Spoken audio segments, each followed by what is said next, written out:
Hello, I want to introduce a webinar made by experts of the EUMODDRAUD group.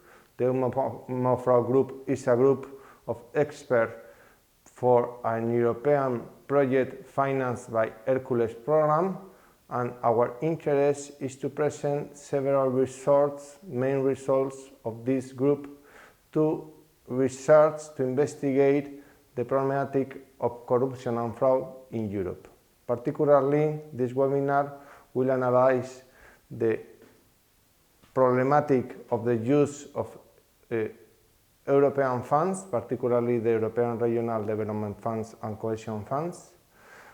Other webinar will analyze the possible fraud causes in South European banks, and the last webinar will explain a specific web page created by this group, the EUMODDRAUD group, in order to try to prevent the possible warning, the possible fraud cases in the public procurement. I hope it could be useful to everyone to learn more about this problematic all over Europe. Thank you very much.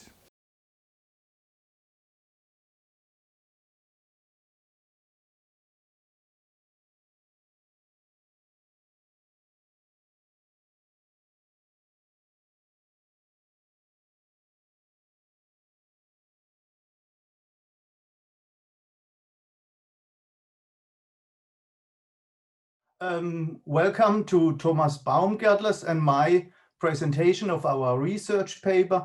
My name is Philipp Oedel. Thomas and me, we are both professors for economics at the business department of the Offenburg University. The title of our paper is Fighting Fraud and Corruption in European Structural and Investment Funds, a qualitative analysis for Germany. The presentation is structured as follows. First, we present the object of the investigation, followed by the anti-corruption measures and strategies of the European Union. Then we analyze fraud offenses in EU member states, followed by the national anti-fraud strategies from the point of view of Germany. We finish with a short conclusion and an outlook. So let's start with the object of the investigation. The reason for this research project is that corruption and fraud have become more present issues in politics and the public sphere in recent years. This raises the questions of what relevance the fight against corruption has, what measures are taken by the European Union, including Germany, to prevent corruption as well as to detect it, and above all, whether these measures are ultimately sufficient at all. This paper aims to examine what Germany can learn from other countries and where Germany can perhaps serve as a model for other countries. The European funds to be examined are the European Regional Development Fund, the European Social Fund, the Cohesion Fund, European Agricultural Fund for the Rural Development, and the European Maritime and Fishery Fund. But actually, how is corruption generally to be measured? The next page. In addition to qualitative approaches such as individual surveys or observations, the quantitative measurability of corruption has existed since the 1990s. Probably the best known is the Corruption Perception Index, CPI, which is compiled and published annually by the International Secretary of Transparency International. The quantitative measurement methods are criminal statistics, perceptual indices, and victim indices with different advantages and disadvantages you can see on this page. So the anti-corruption measures and the strategies of the European Union on the next page are presented as follows. At first, the legal regulations on anti-corruption in the European Union and then in Germany, and after all, anti-fraud strategy of the European Union. The European Union, since the 1990s, standards have been developed at the international level for both preventing and fighting corruption. For European countries, the following anti-corruption regimes are the European Union itself, the Council of Europe, the OECD, and the United Nations are of paramount importance. In Germany, in 2003, the United Nations Convention Against Corruption was adopted. The UNCAC was signed by Germany in 2003 and ratified in November 2014. By ratifying, Germany committed itself to prevent corruption and to prosecute it. The European anti-fraud strategy, according to the Article 317 and Article 36 of the Financial Regulation, require the Commission to manage the EU budget in accordance with the principles of sound financial management, and thus to carry out international controls. This includes prevention, detection, correction, and follow-up in case of fraud, as well as other irregularities. Now Thomas continues with the analysis of fraud offenses in the EU member states. Well, thank you, Philip. May I also extend a warm welcome to you all. In the following slides, I would like to present more results of our qualitative analysis. I will focus on the EU member states through our research question, look in particular at Germany. Let us first start with a general delimitation of irregularities, as we will still need this delimitation in the course of the analysis. The concept of irregularities includes both intentional and non-intentional acts that can be committed by economy operators. Irregularity committed intentionally, this is deliberately, is considered fraud and is defined in the present context as an irregularity reported as fraudulent. This is to be distinguished from irregularities not reported as fraudulent. This is actions or transactions which, also not in conformity with applicable EU law, are mostly the result of erroneous actions that occurred unintentionally in the process of applying for, granting, or making available fund resources, and can also lead to considerable financial damage. Member states are required to report fraudulent and non-fraudulent irregularities above a threshold of 10,000 euros. Various factors can be considered for both fraudulent and non-fraudulent irregularities. The European Commission lists 12 main categories, which are further subdivided into subcategories. Causes of irregularities are, for example, fails or falsified request, fails identity of the beneficiary, incomplete or falsified document, but also artificially created framework conditions for obtaining financial resources. Due to time constraints, I cannot go into the details, but you can see the list here, as well as typical examples of irregularities.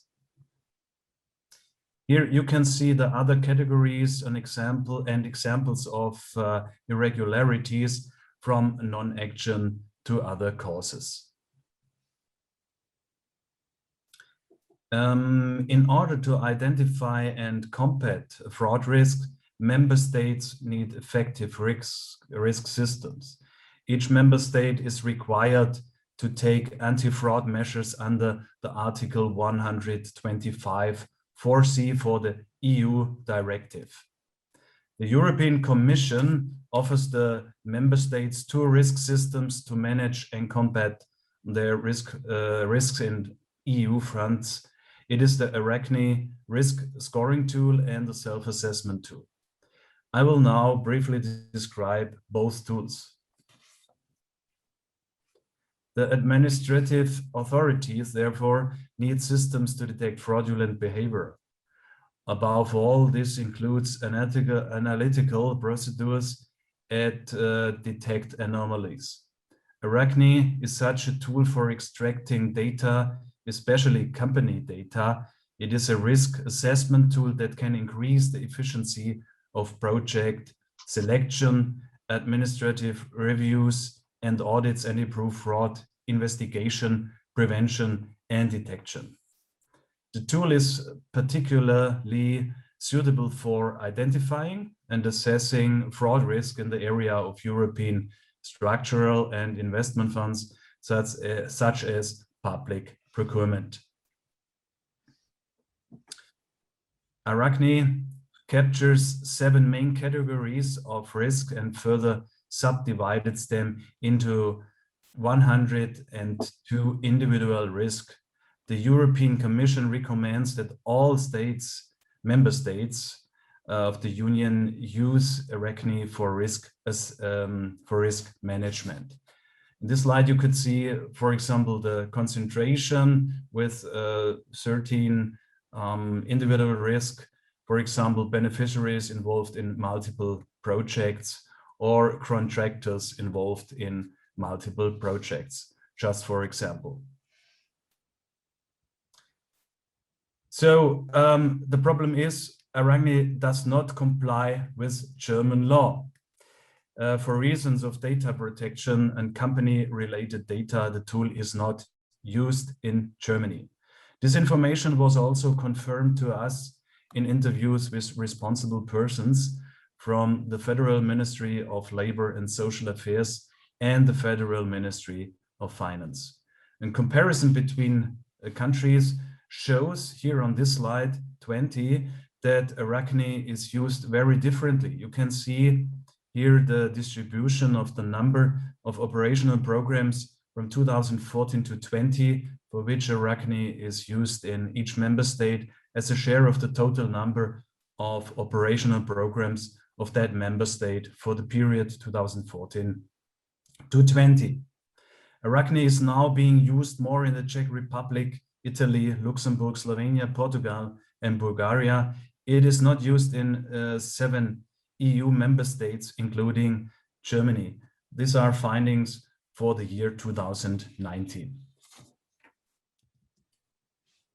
Let's move on to the second tool, the European Commission's self-assessment tool.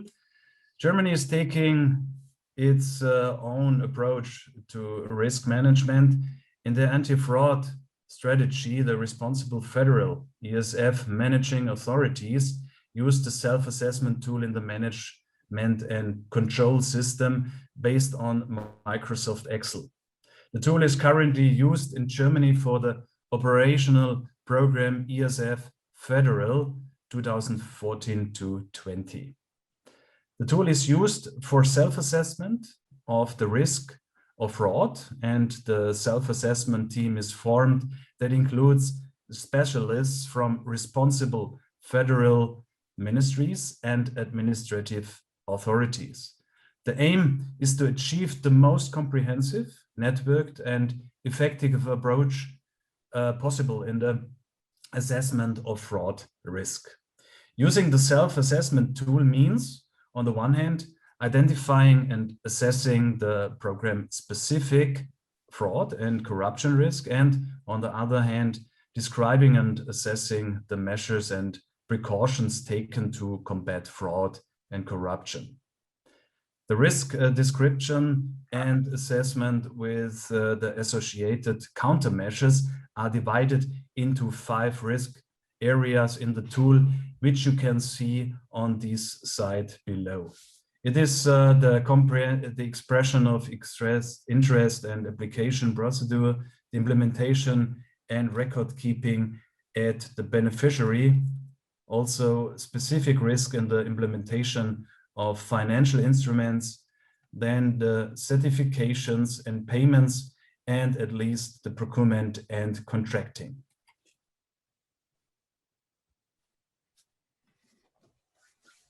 The analysis of the funds selected below is based on the importance of the allocation of EU funds to the Federal Republic of Germany.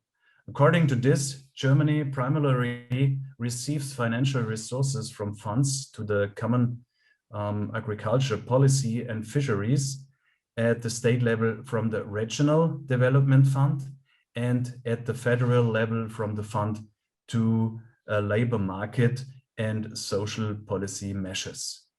In the following, these funds are analyzed sector and country specifically with regard to identified irregularities with a special focus on Germany.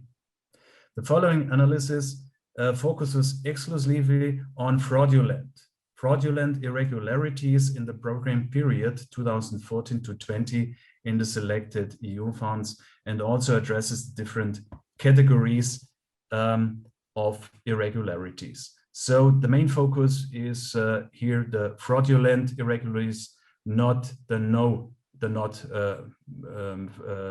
fraudulent irregularities. So I follow with the slide 23. Let us first look at the fraud offenses in the area of the common agriculture policy. For short, CAP. CAP is financed by two EU funds, the European Agricultural Fund for Rural Development and the Agriculture Guarantee Fund. CAP includes expenditure for support for agriculture and support for or to rural development. Rural development is financed by EAFRD, which is included in the European Structural and Investment Funds and is therefore analyzed in more detail.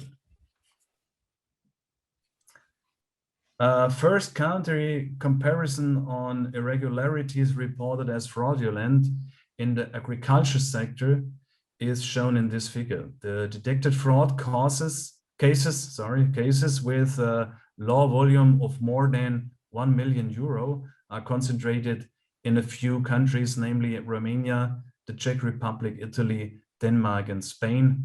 Germany, with a total of 9 reported cases, an amount of 760,000 euros is about average for the EU. Various factors can be held responsible for the concentration of fraud cases in a few states. The probability of success in detecting fraud is likely to depend, among other things, on the effectiveness and thus the quality of the country's specific fraud and detection instruments.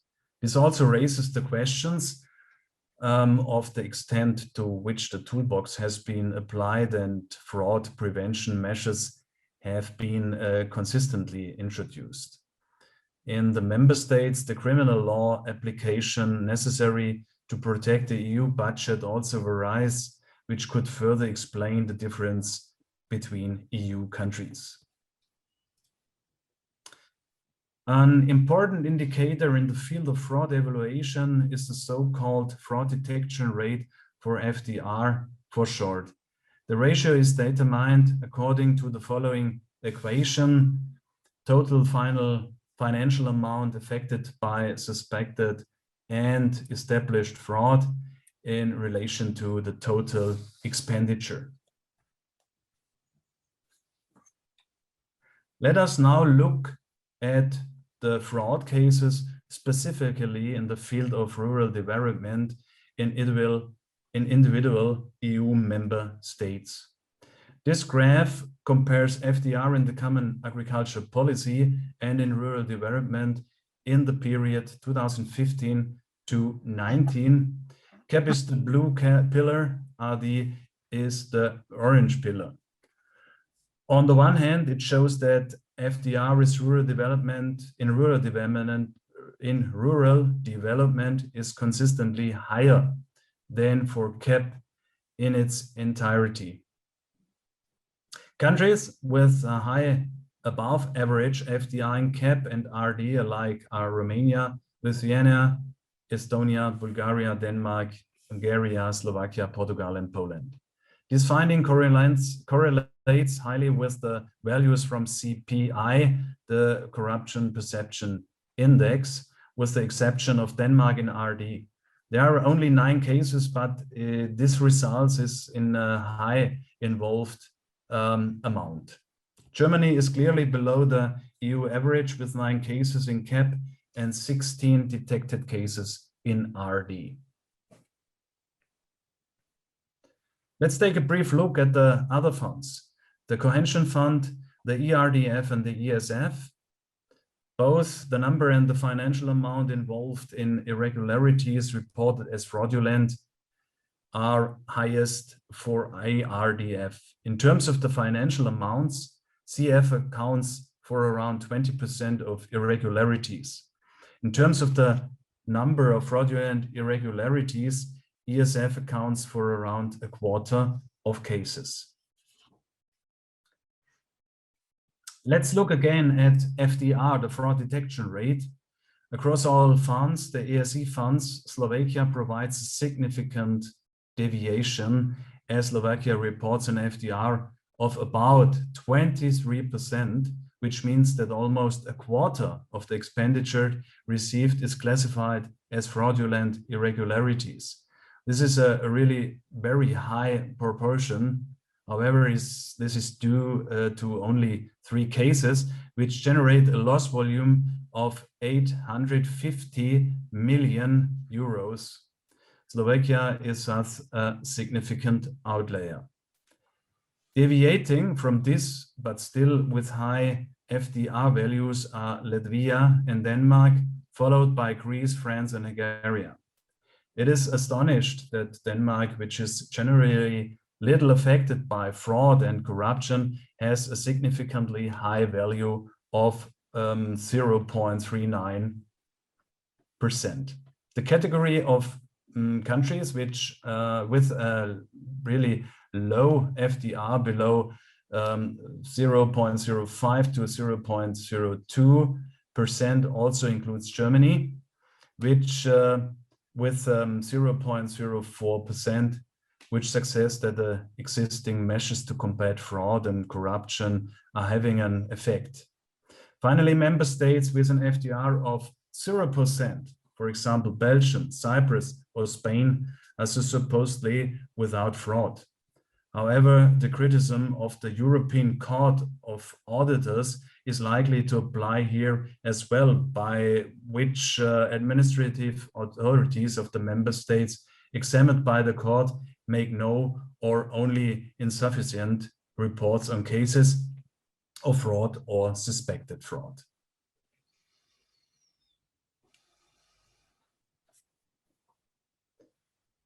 If we look further only at the fraud detection rates for ERDF in particular, the databases at country level becomes narrower.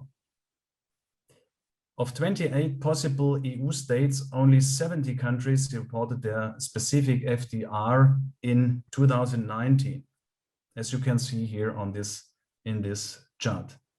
The EU 28 average FDR is a relatively low one with 0.18%, with Latvia, Hungary, France, Romania, Denmark, Greece, and Poland above. Below average values are recorded by 10 countries, which can demonstrate a positive fraud detection rate, including Germany, with a very low value of only 0.03%. Here too, it seems reasonable to assume that Germany successfully prevents or detects fraud and corruption at an early stage with the established management and control system in the ERDF operational programs. This is also confirmed, for example, by the risk management report of the federal state of Bremen in the ERDF Bremen operational program. Bremen is a state and a state in Germany, prepared in 2019, which highlights Germany's positive performance with regard to the prevention and punishment of legal violations in cases of fraud and corruption. Comparable confirming statements are also made by other states participating in the operational programs. So finally, in this chart, we look at FDR in the ESF program. First of all, in the area of ESF, it is striking to find countries with relatively high FDRs, which are otherwise considered less susceptible to fraud as measured by the CPI for 2019, including Austria, Sweden, and the UK, and the Netherlands, but also Germany. With an FDR of 0.04, Germany still has an acceptable value, but this is only slightly below the EU average of 0.06%. Even Finland, which is considered to be low in fraud and corruption, still has a value of 0.02%. One reason for this could be that countries with a higher GDP also benefit from EU spending from the ESF and may also cause higher loss volumes in fraud detected. Typically, on the other hand, the data from the Czech Republic, Portugal, and Bulgaria, which each report FDR values of 0%. This finding does not correlate it with the consistently high CPI values in these countries and suggests that potential fraud and corruption cases may not be detected in the ESF or are not or only incompletely entered into IMS for administrative reasons. The IMS is the Irregulatory Management System of the European Commission. As with the previously analyzed SE funds, the reasons for the significant differences at country level remain hidden in the case of ESF, and no firm statements can be made due to the lack of background information. With its descriptive methodology and the existing data gaps, the analysis only provides here a rough assessment of fraud detection in individual EU member states. So, Philipp, you go on. Yeah, thank you, Thomas.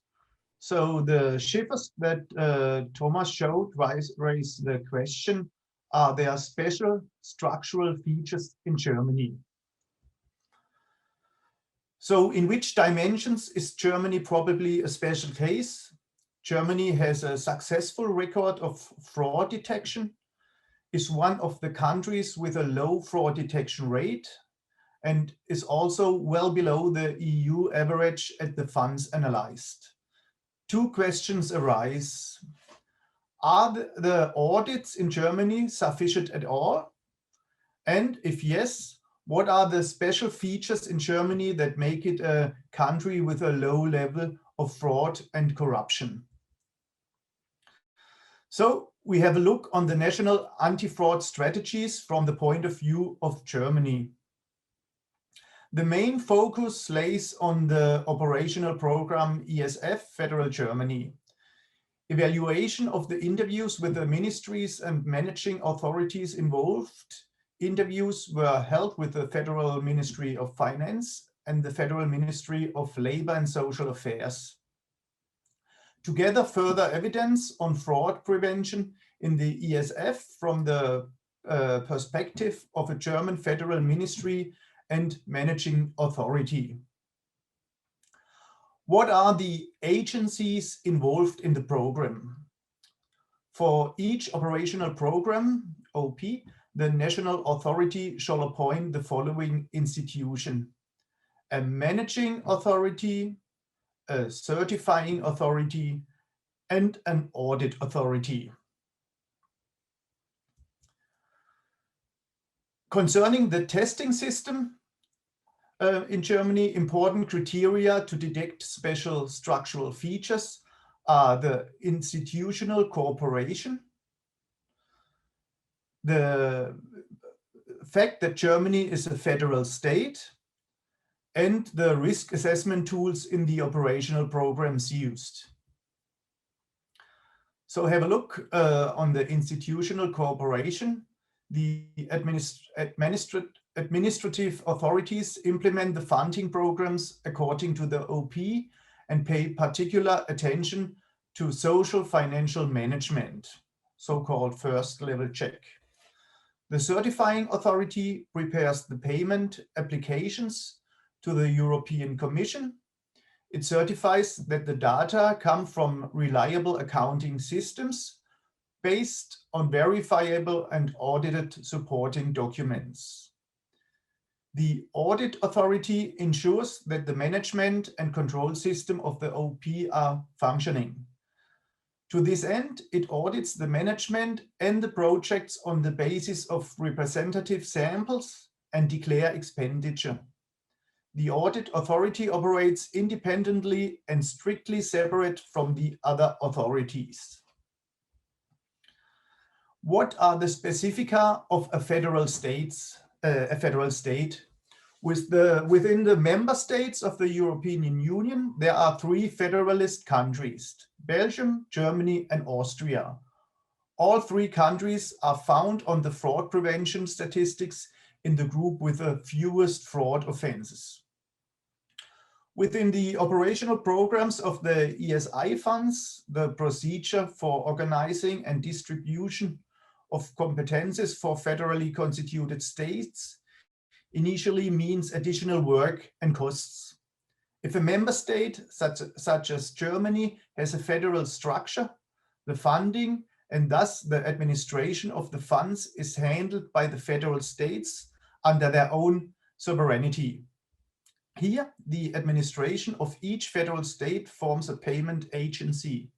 In this case, the EU requires, irrespective of the size of the member state, that a so-called coordinating office also be appointed. This serves as a European Commission's sole point of contact for all questions concerning administration and control.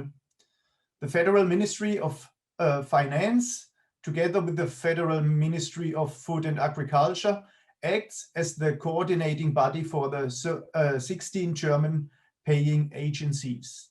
The federal government and the federal states are involved in the managing of EU funds. And due to the federal structure of the Federal Republic of Germany, both the federal government and the federal states are involved in the managing of the EU funds. This regards their respective audit offices independently perform external financial control tasks for this area. So now Thomas continues with the used tools. Germany, the ESF operational program is implemented at a federal and state level.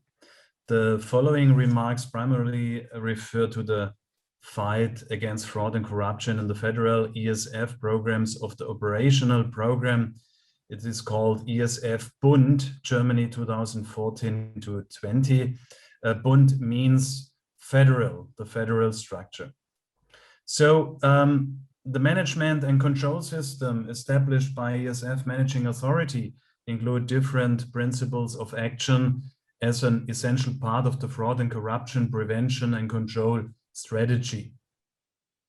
As you can see, the principle of action or approaches include in particular the separation of functions, intensive checks at the level of application and implementation, principle of transparency, avoidance on conflicts of interest, training and information materials for involved staff to raise their awareness of fraud and corruption risks. In addition, the management and control system includes a risk management system which supports, accompanies, and complements the prevention of and fight against fraud and corruption. The main principle can be seen in this figure and is also described in our paper. The European Commission provides the member states with a self-assessment tool with the help of which specific fraud and corruption risk are identified and assessed. And based on this, where measures and precautions are described and assessed with which fraud and corruption are or are to be combated repressively and preventively. This tool is used in the OP ESF Federal Germany. The self-assessment tool or the self-assessment of fraud and corruption risk relates to the individual ESF federal programs. The focus here is on event-related preventive and awareness-raising aspects of fraud and corruption, in which the legal framework applicable in Germany for awareness raising is also taken into account, including measures under criminal law, subsidy law, the civil service law, and of course the labor law. With the current legislation, a comprehensive framework from combating fraud and corruption already exists in the Federal Republic of Germany. Conceptually, the current strategy for preventing and combating fraud and corruption for the operational program ESF Federal Germany is based on the application of the self-assessment tool. In order to successfully apply the tool in the ESF, the following general procedural steps are required. First of all, you have to constitute a self-assessment team. This means it's a team with specialists, different point of views. Also the checking whether the risk categories specified in the self-assessment tool are suitable for especially the OP ESF Federal Germany from 2014 to 20. Also the adaptation, the supplementation, and the evaluation of the risk areas, the derivation, presentation, and evaluation of the countermeasures to be defined, and of course the review and update at regular intervals. This is a really important point. So yeah, I see it's a little bit difficult to see, but I wanted to put in one slide here the evaluation scheme, which has its origins in the European Commission and has been implemented by the OP ESF Federal, is shown in this figure. And the self-assessment team first identifies the possible risk, then the names and assess them in terms of their probability of occurrence and their degree of impact. This means this is the gross risk. Furthermore, the countermeasures are named and likewise assessed with regard to their probability of occurrence and their degree of impact on the gross risk. A remaining net risk is then compared with the tolerable target risk. If there is a significant deviation between the target and the net risk, additionally, measures must be developed and integrated into the risk assessment system so that the tolerable residual risk can be achieved. It's also described in our paper, and because of the time constraints, I keep short here. So the next slide, the risk assessment in the self-assessment tool is a dynamic process because new findings both on real and suspected fraud cases which have occurred, as well as from audit reports from the audit authority and audit bodies, require the ESF assessment team to regularly revise the risk areas. In particular, the weaknesses discovered in practice are to be optimized by reassessing the risk and countermeasures where necessary. The review of the self-assessment usually takes place annually and is orientated towards the indicators of the following review strategy, as you can see here in this table. The general procedural steps of the obligation to report irregularities or cases of suspected fraud in the OPESF federal can be found in the reporting system as in the following chart. First, the administrative offices of the federal ministries involved, as well as the program implementing offices of the Federal Ministry of Labor and Social Affairs, enter their reports of irregularities, including cases of fraud or suspected fraud, into the IMS tool and forward this information to the ESF certifying authority. It is in the department of the Federal Ministry of Labor and Social Affairs. And also it is irrelevant whether the fraud or suspected fraud cases is below or above the threshold of the 10,000 euros. Regardless of the amount, all cases of suspected fraud must be reported immediately to the managing authority. Only the obligation to report to the European Commission does not apply to irregularities with amount below 10,000 euros. In the next step, the managing authority or administrative body informs the certifying authority in the Federal Ministry of Labor and Social Affairs about the irregularity or the suspected fraud. In the further notification procedure, the certifying authority examines the cases reported by the federal ministries and program implementation agencies and forwards them to the anti-fraud coordination unit, the so-called FCOS of the Federal Ministry of Finance. This ministry is responsible for protecting the financial interests of the European Union in the Federal Republic of Germany and serves as the central information point between the German authorities and the services in the European Commission, including OLAF. In a final step, the reports received by the Federal Ministry of Finance are transmitted to OLAF on a quarterly basis. So, thanks, Thomas. We can conclude, due to the federal structure of the Federal Republic of Germany, both the federal government and the federal states are involved in the management of the EU funds. For internal control, this means that managing and certifying authorities are also established at the federal state level in each case. This means a multi-control principle in checking, which is conducive to detecting fraud and corruption with the aim of a zero-tolerance policy.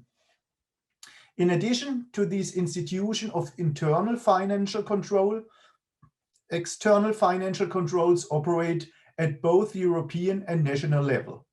Their task is to audit the budgetary and economic management in full independence, taking into account the community treaty or on the basis of the national legal provisions. Thus, the external financial control bodies are not part of the internal control framework of the community. Rather, there is a clear separation between internal and external control. The different levels of government in the collection or spending of EU budget funds are also reflected in the audit by external financial control. At the EU level, the European Court of Auditors operates as an independent body. At the level of the member state, Germany, due to the federal structure, both the Federal Court of Auditors and the Courts of Auditors of the federal states are active within the scope of their competences. And now, Thomas, with a conclusion concerning the tools. Du hast kein Mikro an. Thanks. So outlook, the last points, and the conclusion, and a little bit outlook. So as we could see, the sectoral and regional analysis in the ESE funds in Germany has an efficient and effective set of instruments to prevent and combat fraud, as evidenced by the consistently low and thus successful fraud detection rates. However, it should be noted that the risk assessment carried out in the self-assessment tool, including the potential effects and fixed countermeasures, represent a minimum level of risk prevention, and that further risk aspects or areas could be included in the assessment system. The criticism from the European Court of Auditors is also directed at countries such as Germany, which to date have not used integrated or cross-country risk assessment tools such as Arachne as a networked IT tool, and whose use is also welcomed by auditors commissioned by the European Commission. So it is therefore no coincidence that for the new multi-annual financial framework to 2021 to 27, the European Court of Auditors calls on legislative bodies to provide appropriated data analysis and data mining tools in the context of fraud prevention and control, or to further develop existing systems. The latter refers to Arachne, the application of which is considered by administrative authorities of individual member states to be in need of improvement. With regard to Germany, in addition to this argument, it will no longer be possible to maintain the appeal to data protection of company-related key figures in order not to have to use Arachne or other IT tools. In future, it will also be indispensable for the prevention and combating of fraud in Germany's OPs to establish Arachne or a comparable tool which offers the potential to record fraud risk at member state level in an integrated, systematic, and cost-efficient manner. Thank you very much for your interest and your attention.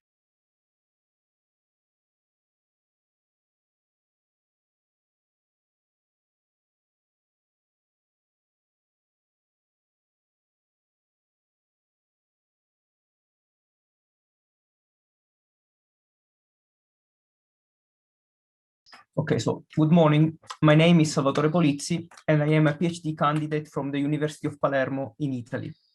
Today, I'm going to present the paper titled Corruption-Related Disclosure in the Banking Industry, Evidence from Gypsy Countries. This paper has been co-authored by Professor Pablo de Andrés from the Autonomous University of Madrid and European Corporate Governance Institute, by Professor Enzo Scannella from the University of Palermo, and Professor Nuria Suarez from the Autonomous University of Madrid. We are grateful to the organizers of the EUMODDRAUD training activity for giving us the opportunity to present our paper today. In this paper, we analyze the relationship between corruption events and corruption-related disclosure in the banking industry. So let me start explaining the importance of the topic in questions. First of all, it is important to remark that adequate levels of disclosure by banks serve as an outside mechanism to monitor the behavior of top management. And in addition, disclosure in general contributes to maintain stakeholder and investor trust. With specific reference to the disclosure on corruption, transparency regarding corruption-related disclosure has been an important focus of previous research, but only on non-financial firms. This is surprising, considering that corruption scandals might harm a bank's image and have negative consequences on long-term bank profitability, soundness, and shareholders' returns. And in addition, if investors' confidence in the integrity of the financial system is harmed, the effectiveness of financial intermediation might be compromised, with possible negative consequences for the whole economy. So, given the importance of the topic in question, the main objective of our paper is to examine the relationship between corruption events in banking and corruption-related disclosure in banks' annual financial reports.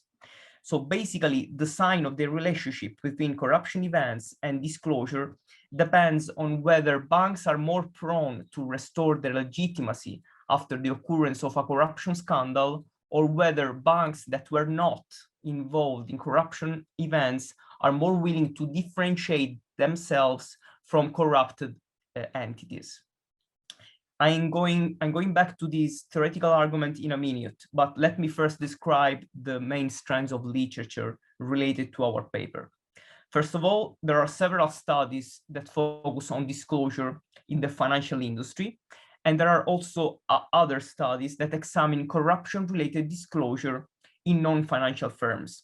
So we identify a gap in the literature because there is no to our best knowledge, there is no study on financial firms about corruption-related disclosure, and we aim to fill this gap with our contribution.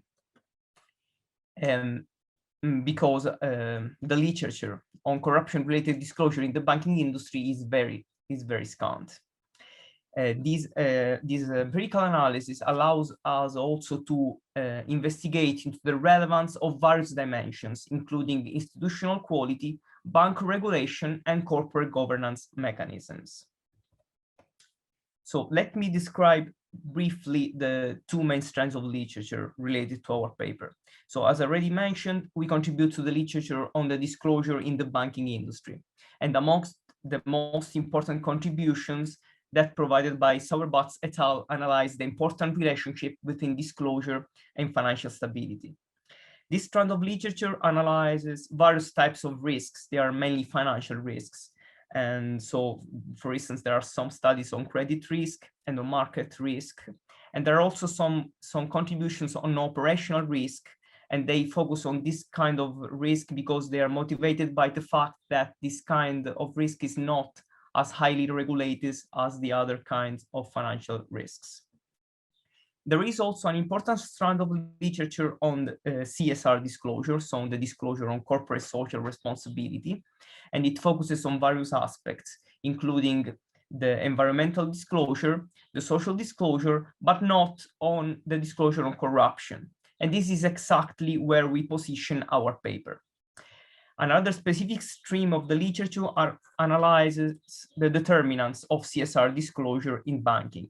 These studies have been a very important point of reference for our analysis because they allowed us to identify the most important variables that influence the corporate social responsibility disclosure in banking, and consequently also corruption-related disclosure, which can be considered a subgroup of CSR disclosure.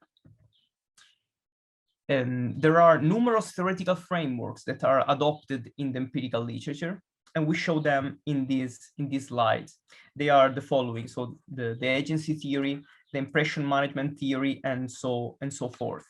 But in our specific research setting, we focus on two main theoretical frameworks, namely the legitimacy theory proposed by Zuckman in 1995 and the signaling theory proposed by Spence in 1973. According to the legitimacy theory, banks are bound into a social contracts and they should provide socially desirable goods to the society. And if the society thinks that firms or banks do not do so, they have to restore their institutional legitimacy, and they can do that also by means of disclosure. The signaling theory offers a different perspective. According to this theory, in general, firms that are characterized by high levels of performance are willing to differentiate themselves from low-performing firms. This theory has been applied in general to financial performance, but it can be applied also to other kinds of performance or effectiveness. For instance, it can be applied also with reference to the effectiveness of anti-corruption mechanisms at firm-specific level. So we rely on these two theories to develop our our theoretical background and our research hypothesis. With specific reference to the legitimacy theory within the context of our research, this theory posits that after the occurrence of a corruption scandals, banks that were involved in such kind of problems should be willing to restore their institutional legitimacy, and they can do that by means of disclosure. And therefore, we develop our first research hypothesis as follows. Banks that have been involved in corruption problems exhibit higher levels of corruption-related disclosure after the occurrence of the corruption scandal in order to restore their legitimacy. In contrast, the signaling theory offers a different perspective. So, with specific reference to our research setting, according to this theory, after the occurrence of corruption events, banks that were not involved in these kinds of problems should be willing to differentiate themselves by providing disclosure about the reliability of their anti-corruption mechanisms. And therefore, according to this theory, we develop our second research hypothesis as follows. Banks that have not been involved in corruption problems exhibit higher levels of corruption-related disclosure compared to those banks that experience corruption issues. So we can notice that these two theories are in stark contrast with each other, and our empirical setting allows us to understand which of these two theories is the most relevant one to explain the relationship between corruption events and corruption-related disclosure. So by performing this empirical analysis, the contribution we provide to the literature is manifold. So first of all, we provide evidence on the different corruption-related disclosure by banks that were involved in corruption cases and banks that were not involved in these types of scandals. In order to do that, we rely mostly on the signaling theory to explain that banks not involved in corruption cases disclose more than banks that have been involved in such cases, because as we shall see, our results are more in line with the signaling theory rather than with the legitimacy theory. We use an international sample of banks from the so-called Gypsy countries, examined during the 2011-2019 period, and we demonstrate that the relationship between corruption and disclosure is also not homogeneous across countries and years, and in particular, it is affected by the quality of institutions and regulations in each country. Broadly speaking, our empirical methodology is based on a mixed panel data regression. And by means of this empirical methodology, we analyze an international bank datasets consisting of 88 banks located in the 5 Gypsy countries. Our research setting also allows us to control for country-level characteristics, potential reverse causality, and endogeneity concerns. And we also take into account the influence of bank-level characteristics, institutional and regulatory country-level factors, and corporate governance mechanisms. In this slide, we show our econometric regression in the top part of the slide. So starting from the dependent variable DIJT, it is a disclosure index, and we created it by drawing upon the content analysis methodological framework proposed by Krippendorf in 2004.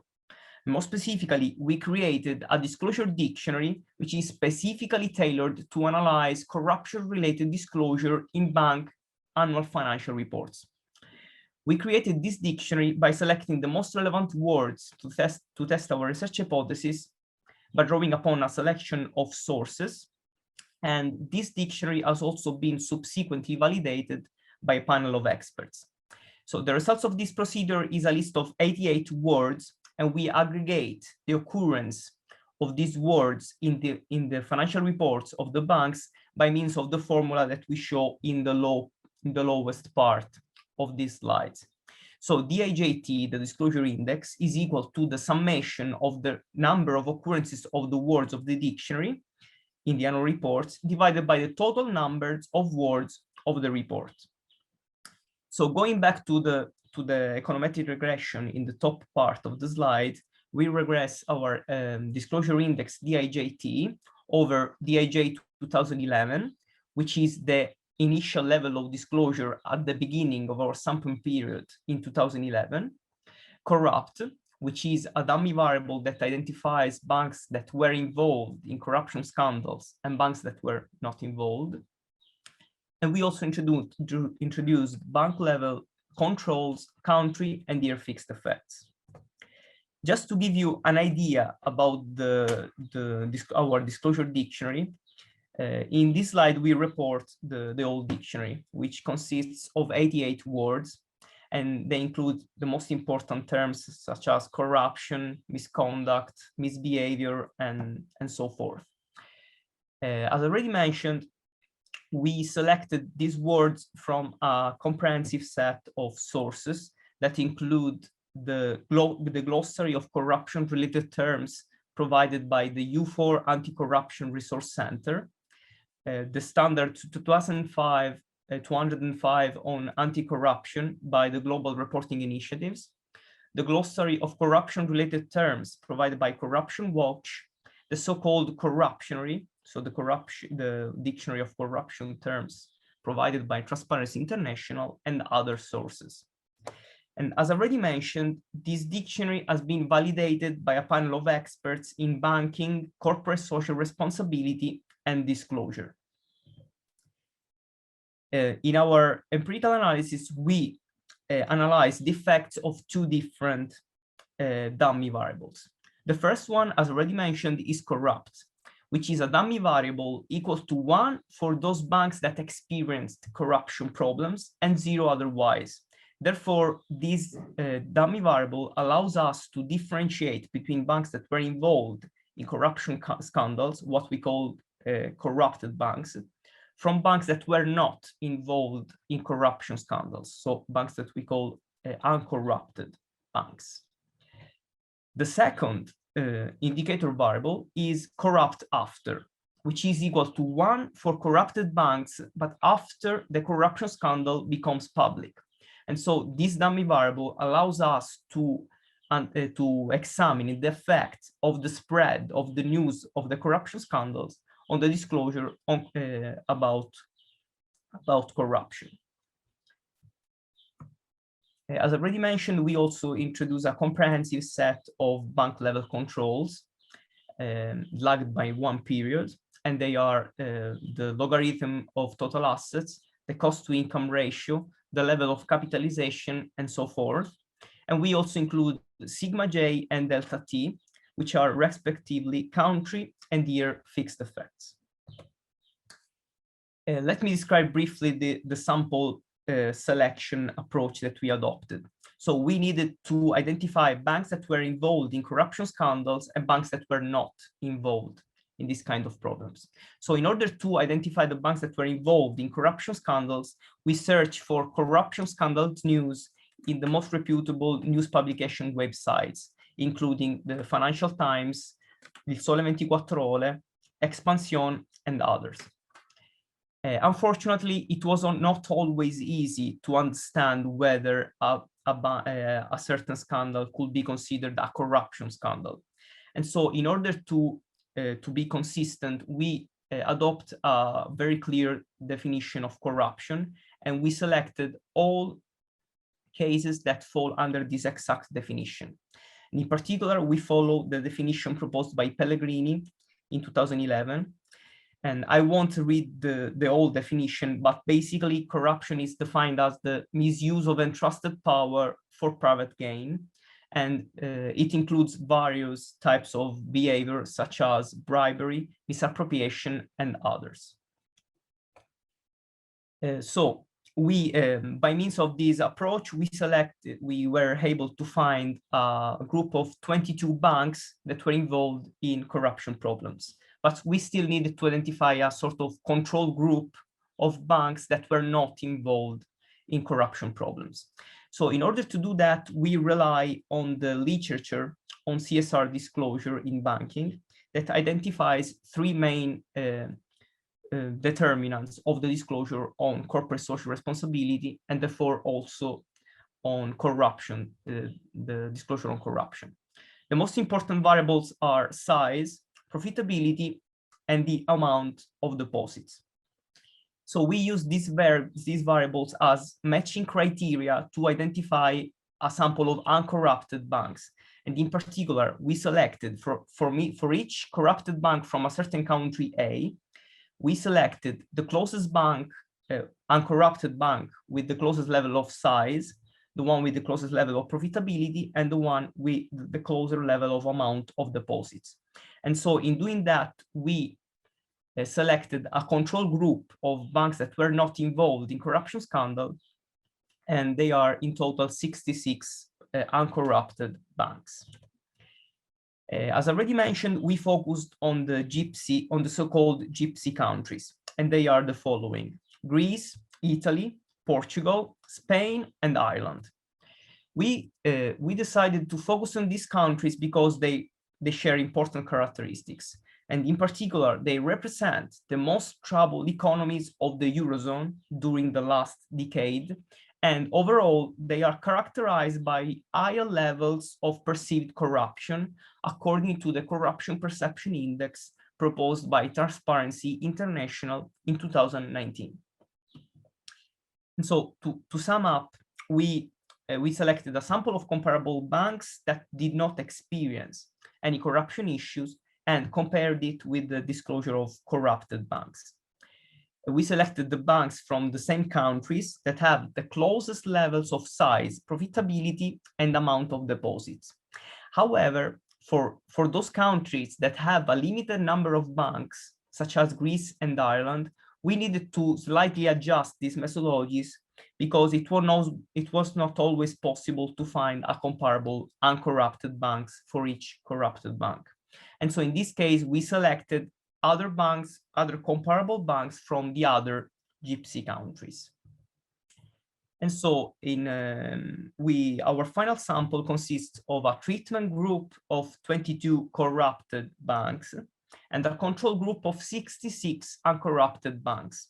So in total, we have 88 banks from the Gypsy countries analyzed over the 2011-2019 period. In this slide, we show the baseline results of our empirical analysis. In this table, we show the results where the corruption dummy is equal to the corrupt dummy. So where we differentiate between banks that were involved in corruption scandals and banks that were not involved.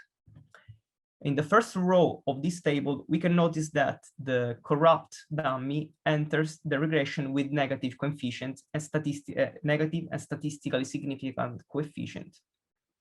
So this result shows that banks that were not involved in corruption scandals provide more corruption-related disclosure compared to banks that were involved in corruption problems. So this result is in line with the signaling theory because it emerges that uncorrupted banks are willing to differentiate themselves from corrupted banks. The results are similar also when we use the corrupt after dummy as the corruption dummy. And so where this variable, as already mentioned, allows us to assess the impact of the spread of the news of the corruption scandal.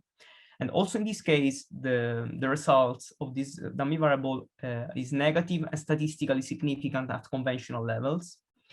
And so also this result is in line with the signaling theory, in that after the occurrence of corruption scandals, uncorrupted banks are even more willing to differentiate themselves from corrupted banks, also in order to show the reliability of their anti-corruption mechanism. And they do that by means of disclosure. We also performed various additional analyses. And in particular, we try to understand whether different country level characteristics influence the relationship between corruption events and corruption related disclosures. In order to do that, we introduced in our regression model four additional variables that takes into account the following aspects. So the control of corruption, the perception of the corruption, the legal restrictions on non-traditional bank activities, and the legal restrictions on bank ownership and control of non-financial firms. So in this table, we show the results of our baseline model where we added these four additional variables. So the first result is that our results hold. So the corruption dummy is still negative and statistically significant at 5% level. And the other interesting result is that 3 out of 4 of our additional variables enter the regulation with a statistically significant coefficient. And in particular, it emerges that the level of disclosure is higher for the countries that have higher levels of control of corruption, whilst it is lower for countries that have higher restrictions on non-traditional banking activities and restrictions on the ownership and control of non-financial firms. In another analysis, we also introduced the interaction between our corruption dummy and the four aforementioned country-level variables that take into control the control of corruption and the restrictions. And so, once again, our results are still there. They are still negative and statistically significant. And once again, for 3 out of 4 interaction dummies, they enter the regression with statistically significant coefficients. And so this result remarks once again the importance of country-level characteristics that play an important role in shaping the disclosure practices related to corruption of the banks. Our results stand up well to a comprehensive battery of robustness tests. And in particular, we control for the initial level of disclosure in order to address potential endogeneity concerns. We also run a 2-stage Ekman regression. We control for internal corporate governance mechanisms because the excellent literature has shown that corporate governance mechanisms play an important role in influencing the disclosure of banks.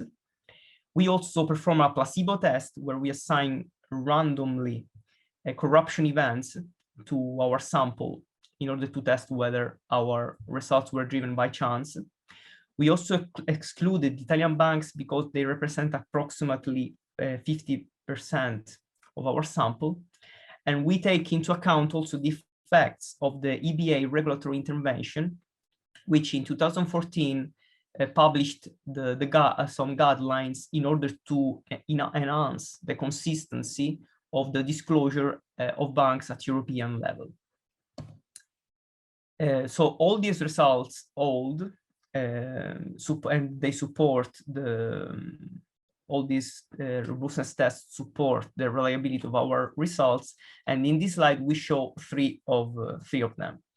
So in the first column, we run the placebo test, and we can notice that after the placebo experiments, the corruption dummy is not statistically significant. And so these results support the idea that our results are not driven by chance, but they are related to the fact of being or not being corrupted.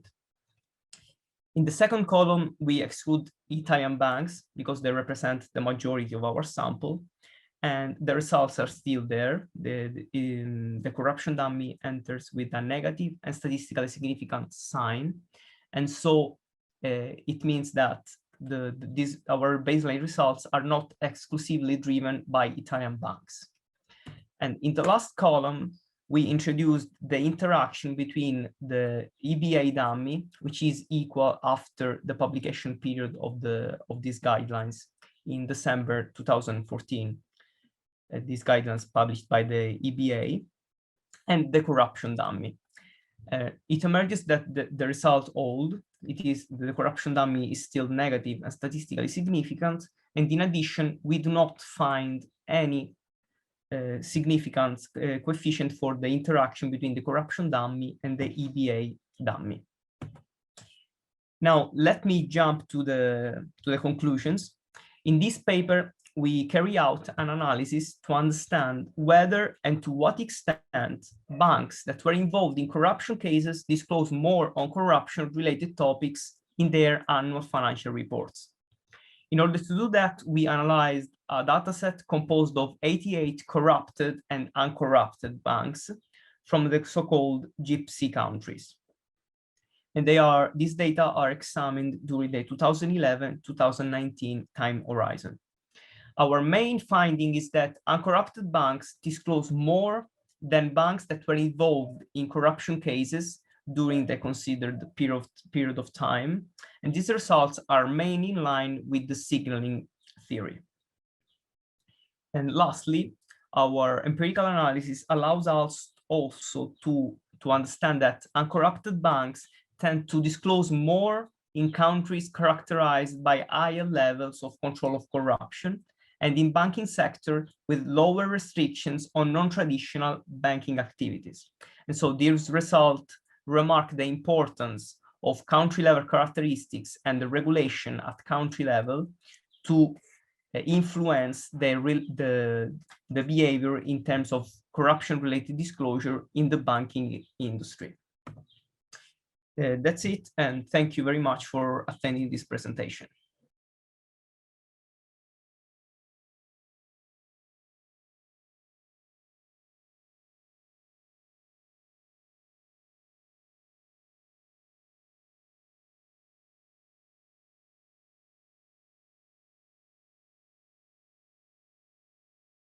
Oscar, and hello everybody. And I think we already knew each other, but I'm a PhD student in the last moments of this period, and I'm studying at the University of Valladolid, and I'm going to present. Let's see if I can share my screen. Our research about European funds. So let's go. This is the paper about disclosure and government efficiency in European funds, which has been co-authored by Florencio López de Silanes, David Blanco Alcántara, and myself. So let's start saying that nowadays the study of European funds seems quite interesting for everyone. And we can see different news related to funds allocated by European Union in order to mitigate COVID pandemic consequences. And for example, in Spain, press is showing concerns about governance and transparency issues. And moreover, on August 2018, the European Union simplified the financial regulation applied to those receiving and managing funds. One of the main goals of these changes is the greater transparency. In addition, European Commission affirms at its website that fraud affects approximately 0.2% of the total European Union budget. On the other hand, European Commission, in the 7th report on economic, social, and territorial cohesion, highlights the main role of the quality of governance for the convergence of economic growth. Therefore, both the increasing interest on transparency and the corruption problems and the relevance of good governance in order to foster economic growth lead us to the analysis of European funds through a governance perspective. Structural investment funds were designed with the objective of convergence between members. Its aim is to strengthen their economic, social, and territorial cohesion. European funds are abundant and allow the development of multiple initiatives and projects in favor of broad sectors of society. I'd like to briefly present the 5 funds. The European Regional Development Fund focuses its investments on innovation and research and support for small and medium-sized enterprises. The Cohesion Fund finances transport and environment projects in countries with a relatively low GDP. The Agricultural Fund for Rural Development focuses on resolving the particular challenges facing rural areas. The European Maritime and Fisheries Fund helps fishermen to adopt sustainable fishing practices and to diversify their economies.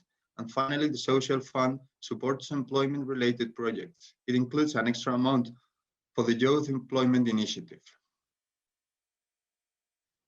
Little 2 has analyzed the relationship between these funds and economic growth of the countries measured through their GDP mainly.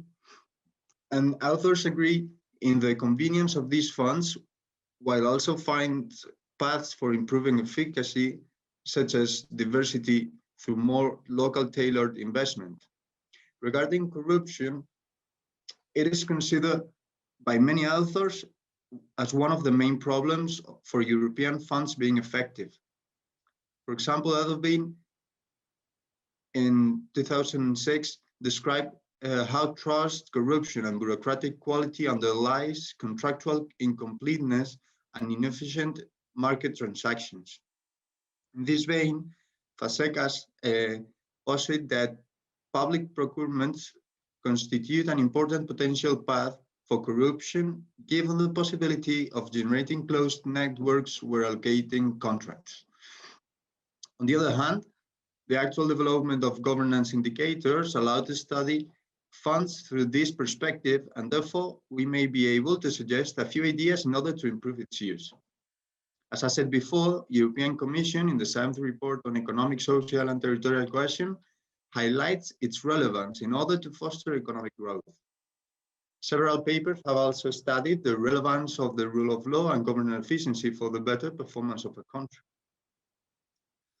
So we have studied data from the last 2 waves of funds, and that means a total of 940 programs in 28 countries, including United Kingdom, and that's 486 programs for the period 2007 to 2013, and 454 programs for the period from 2014 to 2020.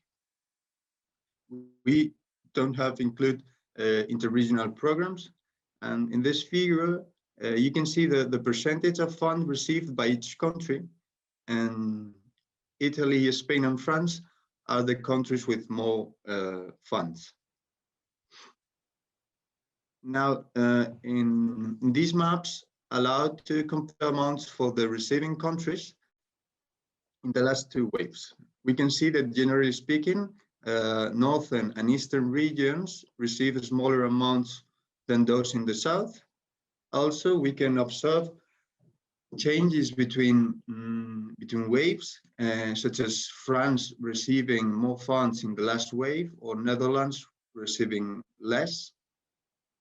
And here we have the percentage by funds, where the fund with the highest amount allocated is the Regional Development Fund.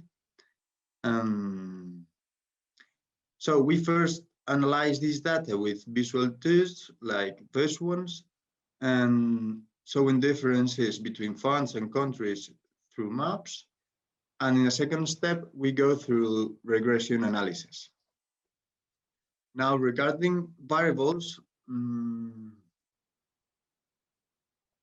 European Commission uses 3 different amounts, which are the planned amount, the decided, and the spent amounts. From them, we define the 3 ratios that constitute our dependent variables. And the first one is the allocation ratio, that is the decided amount over the planned. The second one is the execution ratio, defined as the spent over decided amounts. And the third one is the performance ratio, which is the spent over planned amount. We propose the first one. The allocation ratio, as a measure for the effective use of funds in public institutions, as these are intended to manage funds in this first stage. And then the second and third ratios measure the effectiveness in a private level, as the organizations are those which finally spend the funds. So as independent variables, we have analyzed the size of the project through the logarithm of the total amount planned, that could indicate for an effective use of funds whether it is better for countries to manage large or small amounts. We also include measures for the economic situation, such as the inflation, the external debt, employment rates, and poverty, and for corruption, through Corruption Perceptions Index and Control of Corruption, and for governance, using variables as the ease of doing business, among others. We control also for a number of variables, such as the GDP and education. All right, then. The descriptive statistics show an appropriate distribution of all variables with an admissible standard deviation. And regarding dependent variables, the test of equality of means for the two waves supports significant differences for the execution and the performance ratios, while the allocation ratio has similar values for both periods. This is consistent with the possibility of regions spending funds until 2 years after the end of the programs, which will explain the lower mean for funds in the period ended in 2020. The conclusion is the same when we relate the allocation and the performance ratios as shown in these figures, where we can see a representation of the average of these values for each country. Now, this table compiles the average ratios by fund. We find that the agriculture fund has the highest execution and performance ratios, while its allocation ratio is not on the top. On the other hand, cohesion, regional development, and social funds, which have the greatest allocation ratios, do not have spent yet the 80% of that money. Finally, the Maritime and Fisheries Fund has the lowest ratios. Now, these maps show the allocation ratio by country for the two waves. While Ireland would be an example for both periods of designing funds quickly, Bulgaria, for example, will be the opposite. And we can also see how Portugal, for example, has improved its public management of funds in contrast to Italy, for example. And here, similarly, we can observe the distribution for the performance ratio. And while Spain is an example for spending as late as possible, Ireland again will be the fastest, the quickest in both waves. So preliminary results of regressions show a positive and significant relationship between funds size and the allocation ratio, suggesting the convenience of countries managing big projects. This effect is consistent regarding the performance ratio, although we observe weaker results. Positive and significant results for corruption measures suggest a consistent positive influence of transparency policies and a negative impact of corruption in the use of funds. Thus, regulatory frameworks fostering disclosure should lead to a better use of the funds. Regarding economic situation, the negative influence of GDP per capita and the positive one for the external debt suggest a more effective use of funds in countries less economically developed. However, results does not stand. This result does not stand when using the performance ratio, so it could be understood perhaps that public institutions of these countries do manage better, but private companies do not.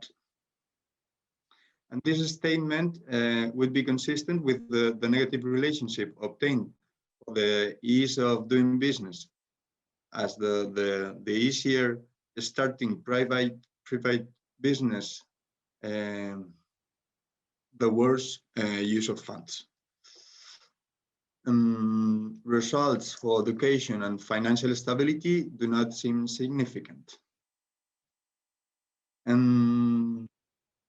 So to sum up, I will highlight the following 2 points. The first one is the relevance of the analysis,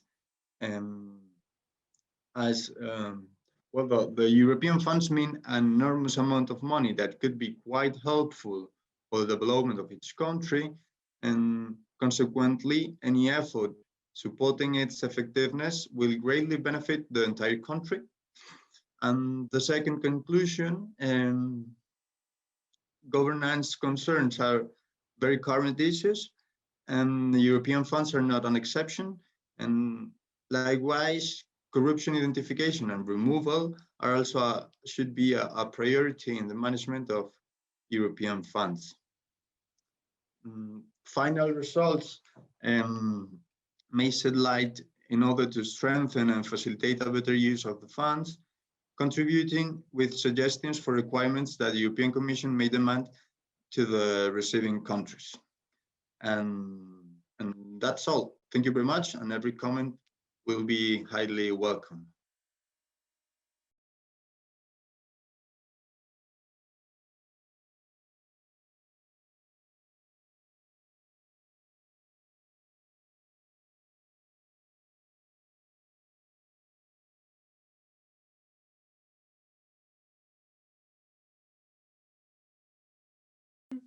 I'm Ivan Pastor, PhD by the University of Valladolid, especially in economics and finance, and well, very motivated by the use of innovative approaches, no, such as neural networks, or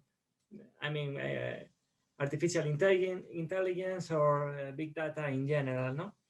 So in this presentation, I want to present you 2 innovative methods for predicting fraud and corruption risks, especially in public procurements. No?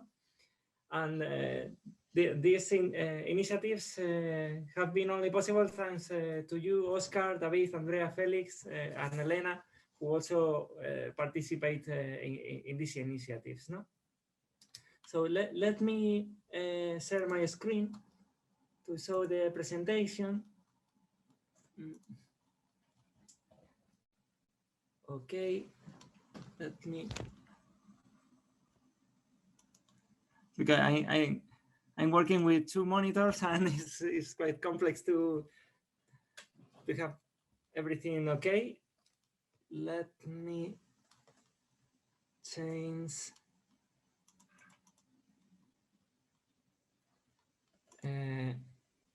Okay.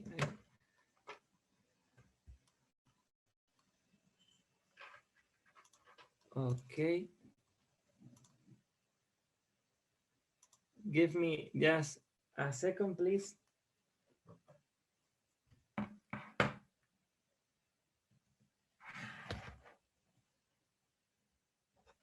Okay.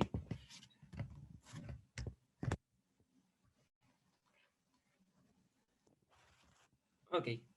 Can you see my screen? Okay, perfect. Okay, so in this presentation, we will address the 2 following initiatives. First, we will show a neural network approach to detect potential corrupt practices according to the award criteria selected.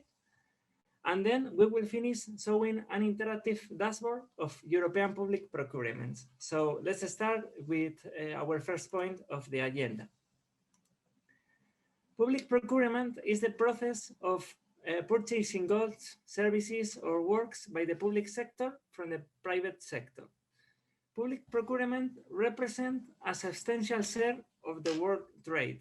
For example, and for some countries such as Germany, France, or Finland, public procurements represent more than the 15% of their gross domestic product. But at the same time, public procurement is also considered as a potential source of corruption. And it is not hard to find news about this topic around the world. And we can see here some recent examples. No? The COVID pandemic is also increasing the number of public contracts and agreements, which in some cases are granted in a very quick way as an urgent action, no? Which could be used to trigger corrupt practices, no? or to hide them. So let's see if in the coming months or years, let's see if new cases are uncovered because of also the pandemic. No? In the following slide, we see a typical example of a public procurement process. In the first stages, public authorities detect a need, define the characteristics of the contract, and also the criteria which will be considered to award the tender. Once the notice is published, companies will offer their conditions and only one will be selected and awarded. And corruption may appear at any of the stages along the procurement cycle. And in this first initiative, we will focus on the selection of the award criteria, which can be prone to corrupt practices. Let me explain this in detail. Tenders can be assessed using two evaluation methods. One is the price of the cost criteria only, and it means that the lower received offer will be awarded. So the lowest price criterion is quite objective and quite simple, but in some cases, some companies offer very low prices, and once the contract is awarded, they try to renegotiate several times the contract without any publicity and restricting the competition. The other method is the so-called most economically advantageous tender, or MIT. This option is the best option for the European Union because using this option, several aspects are taken into account. And here we can find an example in this slide. No? It is requested a bus service during at least 5 years, and some criteria are defined to assign which will be the winner company, no? The price, the experience, and for example, the response times. No? As we can also see, each criterion has assigned a weight or importance to be considered in the final award decision. Nevertheless, the MIT criteria also displayed some shortcomings because it is possible to introduce some qualitative factors, adding some kind of subjectivity to the assessment process. They could be intentionally fixed to increase the discretionary power in the final decision. As we think that it is an interesting field to be studied, we launched this initiative, which consists of the development of a practical tool to answer the following question. Is it possible to detect a list of criteria that could restrict competition? So our idea is to group all the different criteria we observed in previous tenders into different clusters, and then to assess if the number of received offers is significantly lower in some of them. And for that, we have extracted more than 70,000 awarded tenders for 33 different countries. And the data we use in this initiative comes from the European Tenders Electronic Daily Portal from January 2016 to December 2018. And we will also want to have the number of received offers for each tender as a proxy of the restriction of competition. Because according to previous studies, if the number of bidders in public procurement is too low, normally lower than 3 companies, there is a high risk of some restrictions in the level of competition. Many of the criteria we found are very similar, or there are even synonyms. So grouping them is not a very easy task, no? It is required a complex data cleansing process, and all the criteria should be translated in this case to the same language, no? In this case is English. So in our data, to give you an idea, we've found more than 1,000 different criteria in the data set. So for grouping them, we need to use a technique named latent Dirichlet allocation, or LDA.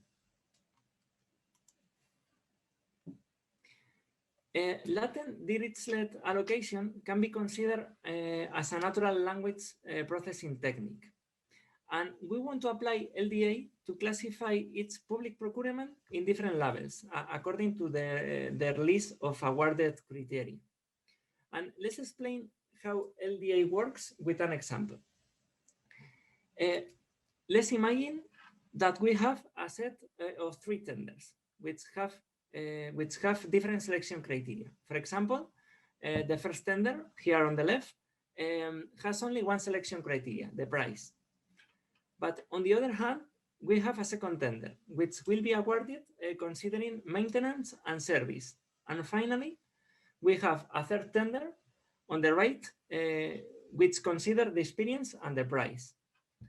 For instance, if we assign labels manually, we could classify the first tender to topic 1 because it is based only on one criterion. In the case of the second tender, as it's different, it can be labeled, for example, as topic 2.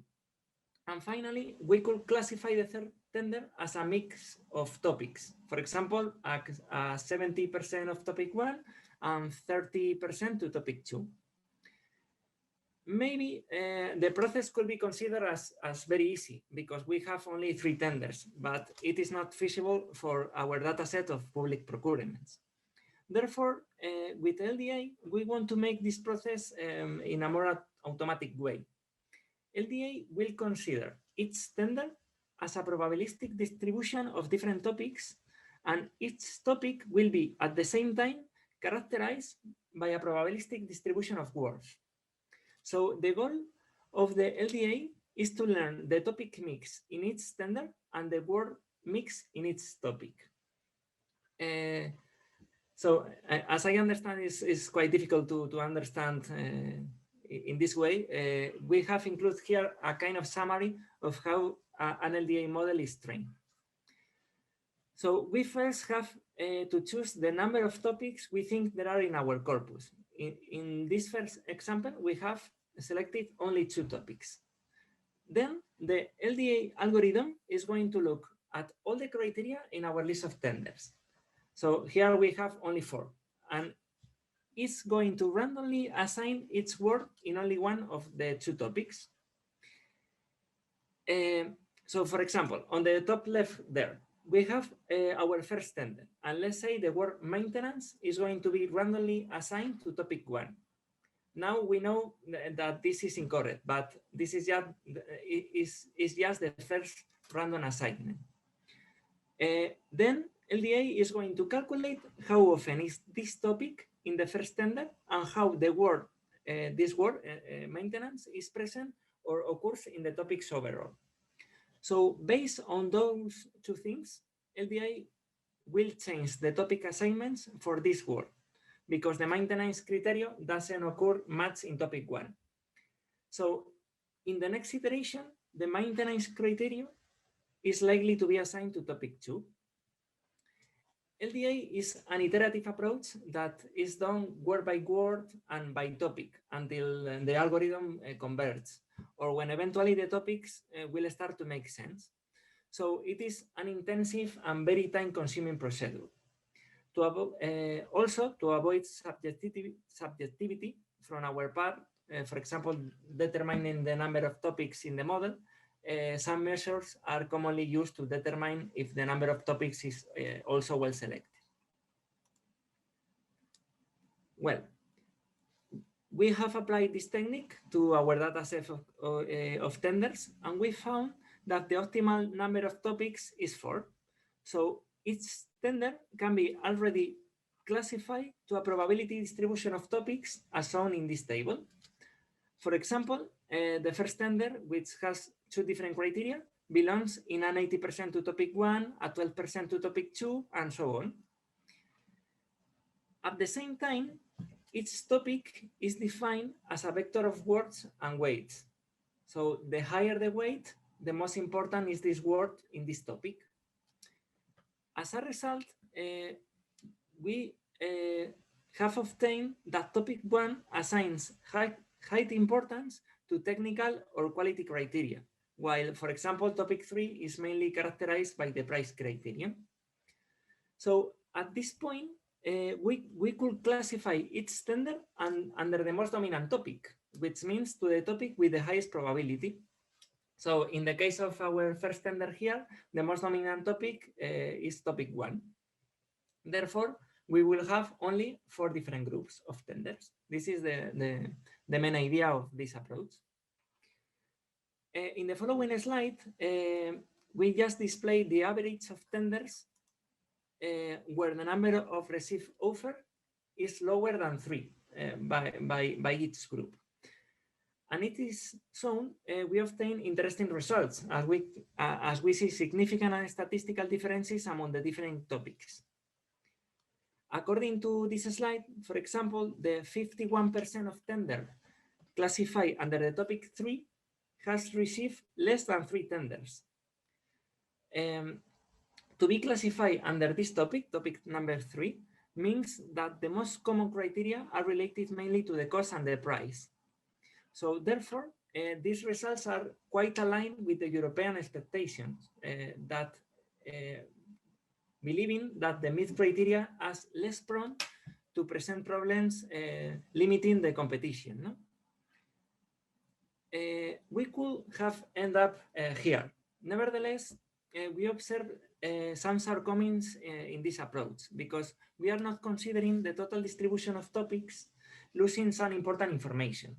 It means that there could be a combination of topics resulting in a better differentiation among the different groups. So to take into consideration the whole distribution of topics, we will train a final model, and this time is an unsupervised neural network called self-organizing maps, or SOM, is the acronym. No? SOM are a kind of artificial neural network which represent an alternative to classical clustering methods because it deals properly with noise and nonlinear relations in the data. And it transforms multivariate data into bidimensional information. No? This figure on gray represents the classical view of SOM. And the idea to consider this approach as a neural network is because SOM tries to simulate how our brain captures information and classify it in different regions and neurons, even ignoring the meaning of the information, the underlying information. No? For example, when we are child, no, we don't know about what is the name of the different animals, for example, no, but our brain is able to detect the patterns in the data of the different animals and to classify them in different clusters automatically. No? We see, for example, important differences between, I don't know, an eagle and a tiger, for example. No? And our brain is able to identify these patterns and to separate perfectly in our mind. No? So this approach, the self-organizing maps, tries to make the same thing, but in this case with our data of public procurement. No? The idea is, I don't know what kind of information are you providing to me, the algorithm, but I'm able to organize for you and establish in the different parts and in a bidimensional map only for you. No, this is the idea. So once the model is trained, we obtain our final bidimensional map, and it is possible to show the distribution of the input variables in the map. So in our case, the distribution of our 4 topics individually. So light colors in these 4 maps here indicate that a tender classified in the part of the map will display low values of this variable, while dark ones indicate high values. So we can see how the map classifies the procurements with the highest values of specific topics into the corners of the map. For example, public procurement contracts with high probabilities to belong to topic 1 will be placed in the top right part of the map. So in the same way, tenders which or having very similar topic distribution will be placed in the middle part of the training map. In this map, the problem is that we don't have now defined groups. So finally, we will apply hierarchical clustering on the map to delimitate these groups in a more appropriate way than using the most dominant topic. This is the underlying idea here, no? So the resulting map with the associated groups can be found in the bottom left part of this slide. Although this technique is unsupervised, we decide to split the data into 2 parts to carry out this process, and therefore verify if the approach performs well on non-observed data. So specifically, we split the use of the awarded tenders in 2018 as test data. So we don't use this information this year to train the model, just to validate it. The results we obtain show that, sorry, it's just the previous slide. The results we obtained show that groups were statistically different in both samples.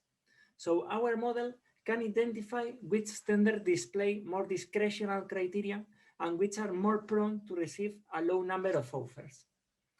Again, the results are quite aligned with the expectations of the European Union in the sense that they provide high importance to the price criteria to reduce the competition.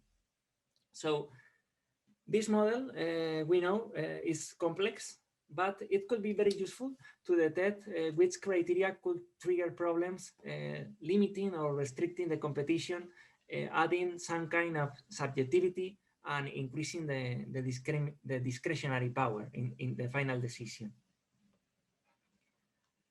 So, well, this is the first initiative we want to share with you. So now we can move to the following initiative. No? The following initiative is the visualizing corruption risks in Europe. Well, when we treat corruption, usually the main problem we face is how to find real data with evidence, with real cases, no, or evidence of corruption. Other times, the problem we should face is just the opposite. No? The amount of information is so large that we need ways to summarize the data in some way. No? Well, so the goal is of this second initiative is just that, no? Is to develop a creative and interactive tool to summarize the data available about public procurements, and with that, to find patterns or signal of corruption. When no cases of corruption are available, it is very common the use of red flags indicators, which represent signals or potential corruption. For example, in the previous initiative, we used the number of receiver offers. No, if we obtain lower than 3, this is a red flag indicator, no, a bad signal, if I can say. Red flags indicators represent signals of potential corruption. A single red flag indicator in a public procurement does not indicate corruption itself, no? But the more red flags we have, the higher the chance of corruption. What we try to do with this initiative is to collect different red flags already tested in the literature and create a dashboard to visualize them dynamically. No? The initiative is a website called crystaltender.com. You have this, and it contains information on public procurements to more than 30 different countries.